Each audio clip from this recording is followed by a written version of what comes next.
Lawmakers investigating the January 6th insurrection face a roadblock of sorts in their efforts to get a former ally, President Trump, or former President Trump's allies to testify more than a week after subpoenaing former Trump aide Dan Scavino. The House Select Committee has been unable to physically serve that subpoena to Scavino. They can't find him. Which is remarkable. Mind you, the subpoena set a deadline of tomorrow to comply with requests for documents. Draft dodger Donald Trump is now trying to dodge subpoenas issued for the congressional investigation into the January 6th insurrection. Welcome into TYT's Overruled. I'm attorney Adrienne Lawrence with the deets. An attorney for former President Trump issued a letter today instructing Trump's former advisors and aides not to comply with the congressional investigators' request for documents. Now, this was first reported by Politico. These former aides are not low-level interns. I'm talking about big names like Mark Meadows and Steve Bannon.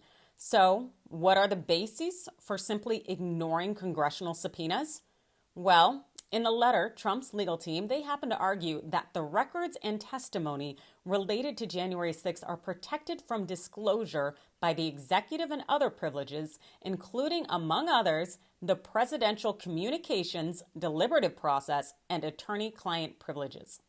Now, this comes in the wake of the congressional committee issuing subpoenas today to 11 individuals, all tied to planning the pro-Trump rallies, including Stop the Steal. Trump's spokesperson also had something to say about this, claiming in a statement that the outrageously broad records request lacks both legal precedent and legislative merit. Now, I will not get into whether the executive privilege actually applies here, given largely that privilege has not been fleshed out in court opinions very much. So let's go ahead and jump into the what ifs.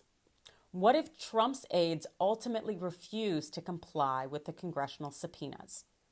Well, Congress can hold them in contempt by having the House or the Senate initiate the process of a contempt citation.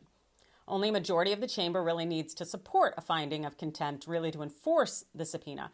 And if that happens, as in a majority of a chamber votes to hold one of Trump's cronies in contempt, Congress then has three real options available. First, Congress can typically use its inherent authority to arrest and detain them. That's at least per an 1821 Supreme Court case. But given that it's been about 2 centuries old, I don't think the Dems are necessarily going to move on it, especially given how the Dems work right now. And the second option for Congress is to ask the U.S. Attorney for the District of Columbia to bring criminal charges against the witness who refuses to comply.